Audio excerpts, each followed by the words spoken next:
Carnatic music, it's about controversy, so many C's, right? And that's the prism that we're trying to look at. Never before, let me tell you, in my living so many years, have you seen so much of controversy around Carnatic music? That's what we are talking about today. The Carnatic music cacophony. On the one side is T M Krishna, on the other side, Ranjani-Gayatri.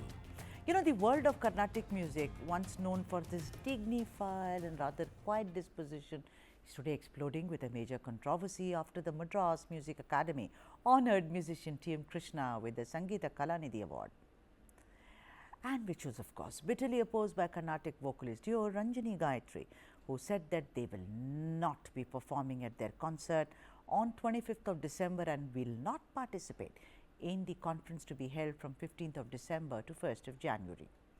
The duo took to X and in a long post mainly said how T M Krishna had caused immense damage to the Carnatic music world and willfully and happily stomped over the sentiments of the music community. They also alleged that T M Krishna had insulted most respected icons like Tyagaraja and Srimati Emma Subbalakshmi. They added how Krishna tried to spread a sense of shame in being a Carnatic musician and has been exhibiting through his consistent denigration of spirituality in music. The duo also accused Krishna of vilifying the Carnatic music fraternity and said, and I am quoting, "It is dangerous to overlook Mr. T M Krishna's glorification of a figure like EVR, close quote, EVR meaning Periyar, Tandai Periyar, an icon in Tamil Nadu." Now, Madras Music Academy President N Murali lashed out at vocalists Ranjani and Gayatri on Thursday in a letter about what was termed as unwarranted and slanderous assertions and insinuations by them and their vicious tone against senior fellow musician T M Krishna.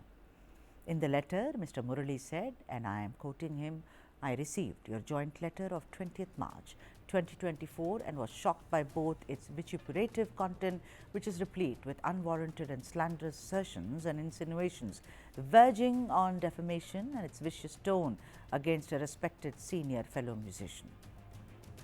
On Monday, Ranjani and Gayatri responded to Academy President N Murali in their joint statement and claimed that they did not question the prerogative of the Academy to honour T M Krishna with the Sangita Kalanidhi for 2024.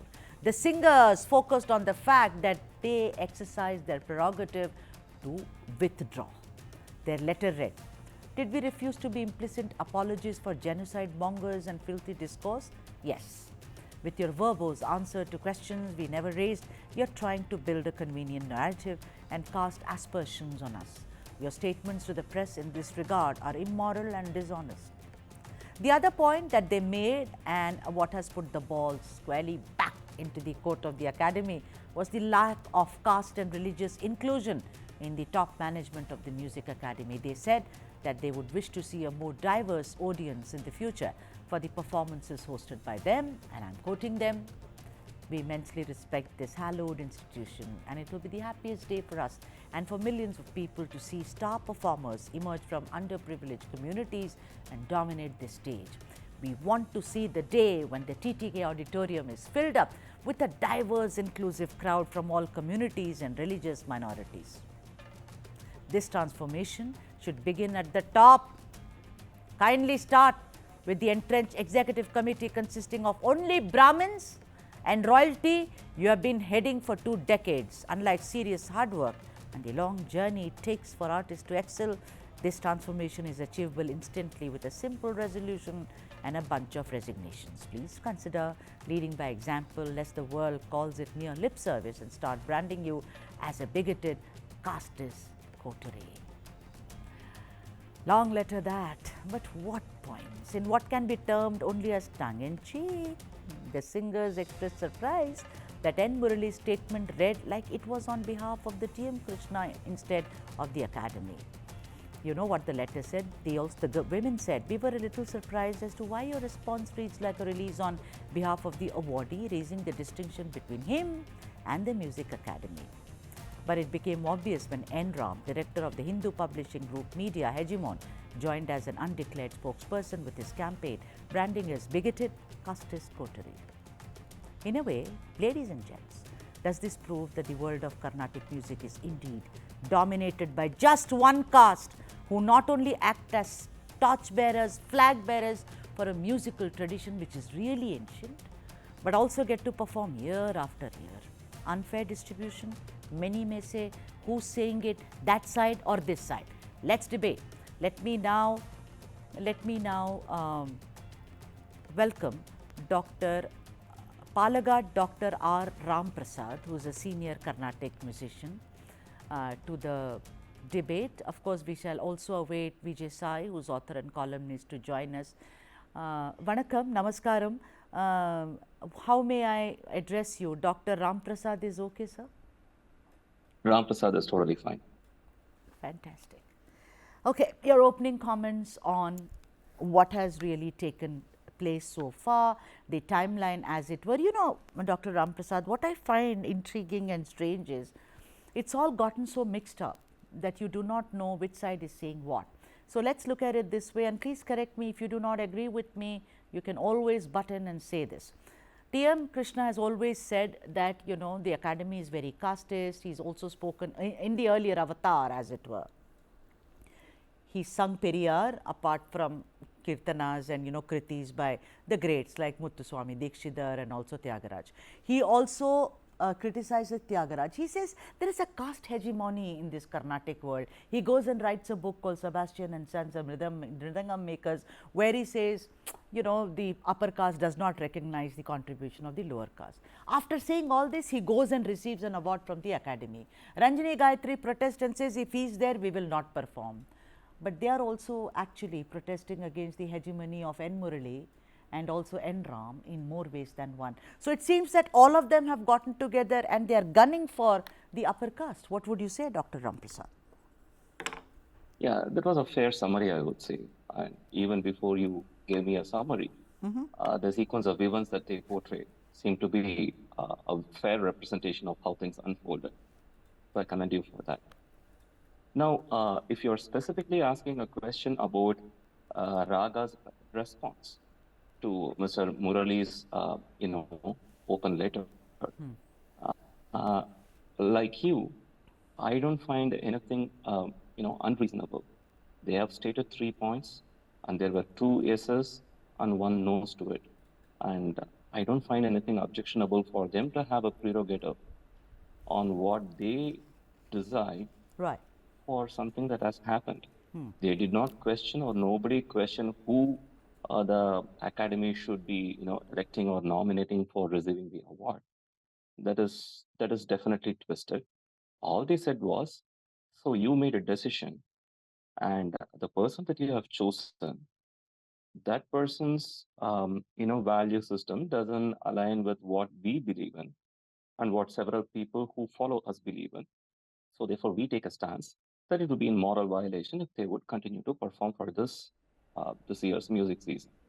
Yeah, Dr. Ram Prasad, if I can just interject, I want to ask you that why is it that Mr. T M Krishna seems to be the lone wolf who has spoken about things where you are not supposed to go.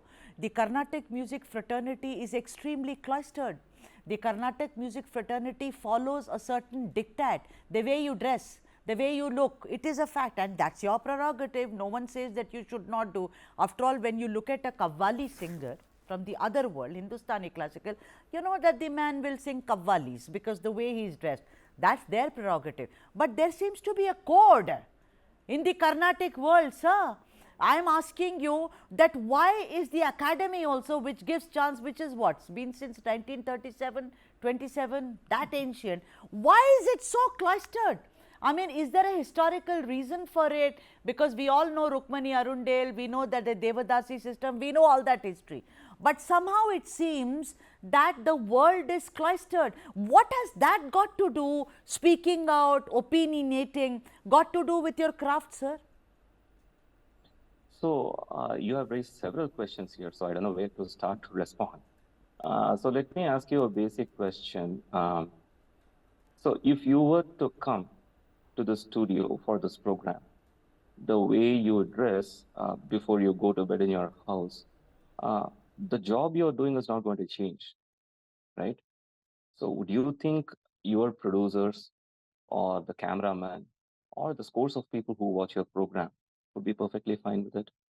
Let's say they are fine with it. Let's say some portion of that are fine with it.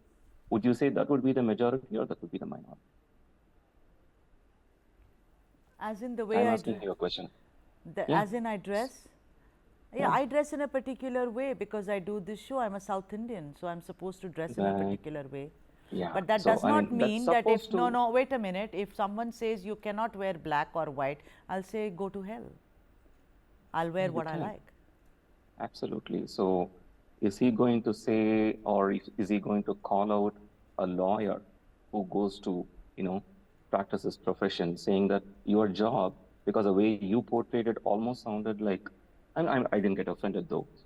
This is the way I understood. I asked It you a almost question, sounded doctor, that is it a cloistered world, and therefore when a voice comes from somewhere, there seems to be, stonewalling that person. There is a stonewalling. All they say is, we expected musicians to come a certain way, and you don't come in, they express their displeasure. I mean, I'm do you talking say that about they don't have a Mr. Krishna, prerogative sir. to express their no, I'm no. talking about Krishna, sir. Absolutely, I'm talking about I'm talking about the designates audience too. I am saying that while he has a right to come the way he has, you say that people do not have a right to express their displeasure based on his decision. I don't know what you say, but I'm going to take a break, but I'm going to come back, Dr. Ramprasad, because it's very interesting to understand whether it's a cloistered world. And today, like Dr. Ramprasad, who's very eminent, he also said that, it seems like all the voices have gotten together and the issue has just become one. Brahminical hegemony when it comes to Carnatic music on the other side. Today, after Ranjani and Gayatri's letter, isn't it becoming rather clear that there needs to be reform right at the top? Because what T M Krishna was saying, that the academy as well as those who run the Carnatic music system, as it were, all of them, they have a lot of divisions within themselves. There is castism. Today, Ranjani-Gayatri's letter to N Murali pretty much also says that, hey, why don't you start right from the top? Be more inclusive. So all the voices have gotten, and it's become one now. Vijayalakshmi. Hello, Sudha. Good to be back Hi. here with you, and to fellow panelist Ramprasad. See, I think change definitely needs to come in, and you need to see what kind of change you want to bring in. Right. I mean, just bandying about words like, saying hegemony and, casteism and bigotism, I think that's completely uncalled for. And tell me one field where there is no discrimination. Or you say, oh, Carnatic music is so bad, but look at the scientific field or something which is so, pure and pristine. It's not like that. These things happen, and like I said, there have been so many wonderful musicians who did not belong to this particular caste, who have done extremely well, who have huge following. Madurai Somu, the kind of following that he has, he was such a sensational, wonderful musician. So I think change needs to come.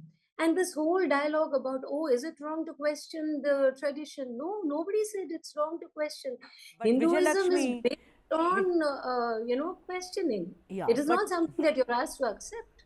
Yeah, but Vijayalakshmi, do you feel today, what I'm trying to understand is this particular story as it's unfolded. Do you think that now Ranjani-Gayatri and T M Krishna seem to be on the same side?